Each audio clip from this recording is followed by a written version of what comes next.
નમસ્કાર દર્શક મિત્રો, આજે આપણે એક એવા દંપતીનો ઇન્ટરવ્યૂ લેવા માટે જઈ રહ્યા છે કે જેમને ત્યાં ઘણા વર્ષો પછી બાળકનો જન્મ થાય છે. બરાબર.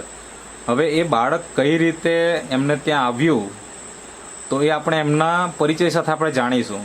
ઓકે, તો સૌપ્રથમ તમારો પરિચય આપજો. શું નામ છે તમારું? દમયંતીબેન હરેશભાઈ પટેલ. દમયંતીબેન હરેશભાઈ પટેલ. બરાબર. આ તમારા પતિદેવ છે. બરાબર. તો મને એ જણાવો કે તમારા લગ્ન કયા વર્ષે થયેલા? 2004. 2004માં. અત્યારે ચાલે છે 2024, એટલે લગ્નના 21 વર્ષ થઈ ગયા. બરાબર ને? અને આજે તમારા ખોળામાં બાળક છે એ બેબી છે કે બાબો છે? બેબી છે. ઓકે, બેબી ગર્લ છે. તો શું નામ રાખ્યું એમનું? ક્રેયા. ક્રેયા. ઓકે, કેટલા માસ થયા? 11 મહિના. મતલબ આવતા મહિને બર્થડે થશે એવું? ઓગસ્ટમાં? સપ્ટેમ્બરમાં. Okay okay. તો દર્શક મિત્રો, તમે જોઈ શકો છો આ દંપતી છે, એમને 20 વર્ષ થાય છે લગ્નના, અને 20 વર્ષ પછી એમને ત્યાં બાળક આવે છે. તો એ શેનાથી આવ્યું, શું આવ્યું એ પણ આપણે જાણીશું. પણ એના પહેલાં આપણે એમને એ પ્રશ્ન પૂછીએ કે આ 20 વર્ષ દરમિયાન તમે કંઈ ને કંઈ તો સારવાર કરી જશે જ્યાં ને ત્યાં. તો ક્યાં ક્યાં તમે સારવાર કરી અને કેટલો ખર્ચો કર્યો એ તમે થોડીક વાત કરો. હોસ્પિટલમાં કરાવી છે. પેલી હોસ્પિટલમાં તમે અલગ અલગ જગ્યાએ ટ્રીટમેન્ટ કરાવી એવું? મતલબ લગ્નના કેટલા વર્ષ પછી તમે આ ટ્રીટમેન્ટ ચાલુ કરેલી? 3 થી 4 વર્ષ પછી ચાલુ જ કરી દીધી. 3 થી 4 વર્ષ થયા લગ્નના અને પછી તમે ટ્રીટમેન્ટ ચાલુ કરી નાખી. એટલે લગભગ આમ જોવા જઈએ તો 16 વર્ષથી તમારી ટ્રીટમેન્ટ ચાલતી હતી. બરાબર ને?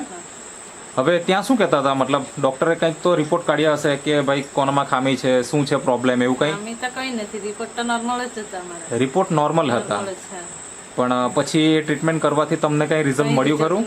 કંઈ જ નહીં. તો આવું તમે કેટલા વર્ષ જે તે ડોક્ટરની ટ્રીટમેન્ટ કરી હશે? ચાલુ જ રહી એમ તો. પછી અચ્છા, મતલબ કન્ટિન્યુ ચાલતી જ હતી. તો એના પાછળ કેટલા રૂપિયા ખર્ચા કર્યા હશે અંદાજે, તમને યાદ હોય તો? 2-3 લાખ ખર્ચી લખ્યા. 2 થી 3 લાખ રૂપિયા તમે ખર્ચો કરી નાખેલો. બરાબર. તો આટલો ખર્ચો કરાવી? હોસ્પિટલમાં તો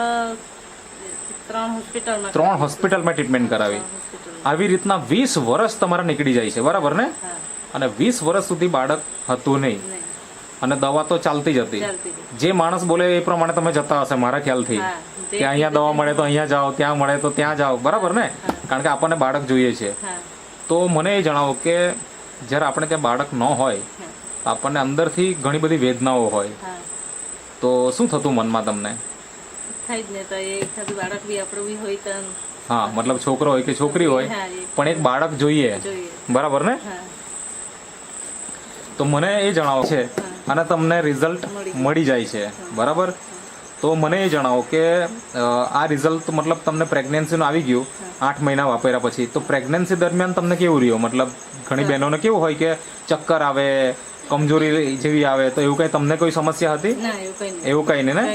ઓકે. તો મતલબ આટલું સુંદર રિઝલ્ટ આવ્યું છે. લગ્નના 20 વર્ષ પછી બાળક આવે છે, અને આ દંપતીની તમે ખુશી જોઈ શકો. તો પહેલાં જે મનમાં